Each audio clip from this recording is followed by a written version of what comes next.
Hi everybody, welcome back to Gigi Budgets. Sorry guys, my phone's not in frame very well. Let me try turning it this way. That's better. Now I can see the whole thing. Sorry about that. Today I'm going to do a how to start a cash budgeting, or like a zero-based cash budgeting. Basically, I'm going to walk you through the steps. I'm going to show you the things that I use, and I'm going to give you some points and tips and tricks on how to get started on your own, and ways that, basically things that if you're not sure how to get started, things that can help you. And I'm also going to list a couple of YouTubers that I really like that have some really great videos that I'd like y'all to check out. So let's get started. Okay, for starters, I'm going to show you what I use. First of all, I have this binder and I have this binder. Basically, I have sinking funds in one binder and I have bills in another binder. For me, it's just, I know a lot of people will have 4 and 5 binders, but for me, 2 binders has got to be my limit right now because I'm still kind of new at doing this myself. So, excuse me. So we're going to start from there. Okay, like let's say that every month that you bring home, I don't know, for a better, let's say $1,400. Let's say you bring $1,400 home. Okay. Now, if you're like me, you're thinking, hey, that's $1,400. I can go out and buy myself some new clothes or new shoes or something like that. But if I have that money sitting in the bank, and it's so easy to swipe plastic. It's so easy to take that card and just swipe.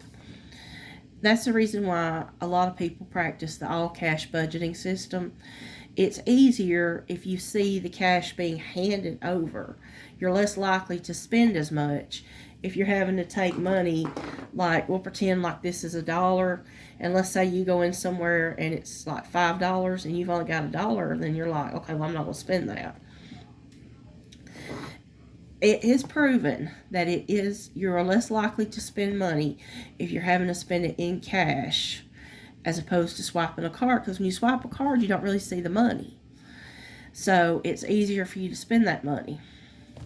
Okay, what an all-cash budgeting system does is you take this money right here, this $1,400, and you go to the bank, and let's say that it's $700 every 2 weeks. You go to the bank when you get paid, take that $700 out, and however denominations that you want. And then this is where the cash budgeting system comes in. So let's say that your bills are $1,000 a month. All right, let's say that your bills are $1,000 a month for bills. Okay, you know, first of all, that you need to take this $1,000. First of all, before you spend any money or put any money in sinking funds or anything like that, you need to take that $1,000 and you need to start setting it aside. Now, I know some people pay their bills every week. I know some people pay them every month. I have to pay mine every week just because of the way they fall. What I do and what works for me is I do the 2 times method, which this is what my husband gets paid, and then I make about $300 every week, so I make about $1,200 a month. So I go by 700 times 2, 300 times 4. And what I do every week when my husband gets paid, or every 2 weeks when he gets paid, is I go to the bank and I take the money out for our rent, because my husband pays the rent and our phone bill. And those are some of our biggest expenses. So I know that I'm going to have $350 every 2 weeks. So I go to the bank and I take out $350. And then what I've done is, coming back to my binder, is I have these little envelopes here. See, water, rent, electric, car insurance, entertainment, which I'm thinking of moving this one. And then I have two that I haven't put anything on. New phone for me is a bill because I am fixing to be getting an iPhone 13, and I'm going to be paying on it every week, which I know isn't ideal. I know it's not, but it was the only way I could secure one. And so for me, every week it's going to be putting money aside to pay for my new iPhone. So that's a bill for me. But like these envelopes and these binders you can buy off Amazon, pretty reasonable. So my suggestion is, before you go to Etsy and spend a bunch of money, is go on Amazon and look, because that's where I got both these bill binders from. Now the one right here with my name on it, the name I actually purchased from somebody off Etsy. What my suggestion is just to go and buy you a simple binder, and I can link it down below for y'all. A simple binder with these envelopes, and they come with, like where it says water, it came with stickers that said water, rent, electric, car. It said car and insurance, entertainment. It came with stuff like that. So my suggestion is go to Amazon before you go spend a bunch of money on Etsy, because Etsy has got tons of great stuff. Don't get me wrong, I have an Etsy shop, but it's also pretty expensive. Some of the stuff is on there. So anyway, back to this. Okay, so I know that I'm going to have to take $350 every 2 weeks out. So I go to the bank and I take this $350 in cash, and I bring it back and I put it in here. And then I also am going to need $90 towards my phone bill. So I take $90 out of the bank, and I bring it back here and I put it in my binder. And then whatever's left is just enough for him for work. Like, he works at a Walmart, so it's enough for him to get him some drinks during the day. Now, with my check, I pay things like car insurance, the electric bill, the cable bill. So every time I get paid, I take and I try to put at least $100 into various envelopes. So I'll go to the bank, I'll take $100, and I'll split it between electric and cable and car insurance. So these three are the three that I do, but it could be anything. It could be a gas bill. It could be a satellite dish payment. Anything like that. Okay, now what's left, like I said, let's say our bills were $1,400. So we know we've took the $1,000 and we've put it into our two binders for our bills.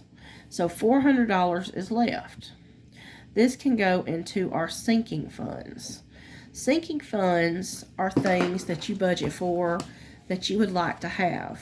Like, I'll show you what my sinking funds are. Vacation, car maintenance, savings, braces, figures. Figures is one for my husband. He likes action figures.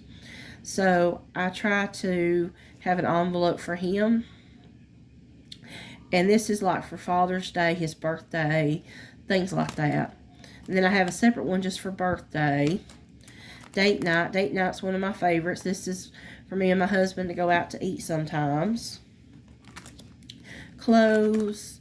Pets. Pets gets their own envelope because, you know, pets can't have a job. Pets can't hold a job. So they get their own envelope. We have what we call the $1 challenge. And I know a lot of people are curious about that.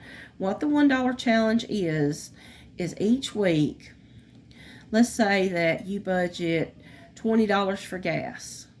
No, that's not a good example. Let's say $20 for fast food. Okay, let's say you only spend $14 of that. Well, you have $6 left. If they're all in $1 bills, take your $1 bills and put them into an envelope that says $1 challenge. Okay, right now mine is empty because I haven't had any ones lately. But that's what a $1 challenge is basically. Then you have emergencies, personal, and Christmas. Now remember, this is just my sinking funds. Yours could be anything you want them to be. Yours could be for a trip to Disney. Yours could be for a graduation. Basically anything that you want to slowly save up for, back to school, the holidays. If you're a big Halloween person, save up for that.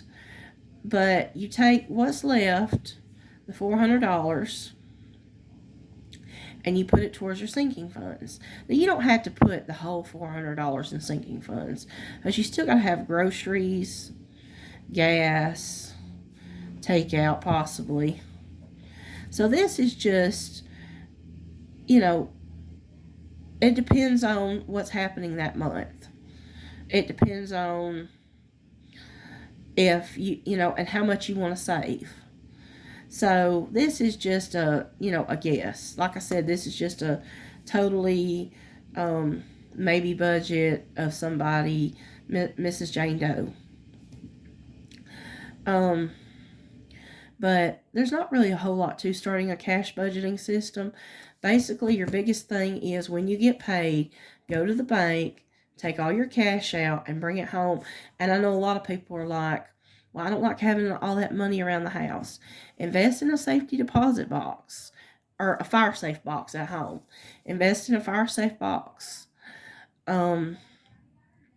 don't cost but about $20. And put your money into your envelopes and then put it in your fire safe box. But it has been proven, studies have shown, that you are likely to spend less money if you use cash only, because you're looking at, hey, I'm having to spend X amount of dollars. And also, it's been proven that if you use mostly ones and fives, you don't spend as much money. Because if you're handing a 20, 20, 20, 20, and you're breaking it, and you're not really looking at that. But if you're having to hand somebody 10 ones, you're like, hey, this is a lot of money I'm handing over here. So, but if anybody has any questions or any suggestions, I'm always all ears. Just let me know what you think, and I'll be back later this week with my May budget breakdown. And y'all have a great day. Oh yeah, like, subscribe, give me a thumbs up. And also, I do have an Etsy shop myself. It doesn't have a lot in it, but if y'all would just go take a look, I'd really appreciate it. Bye, guys.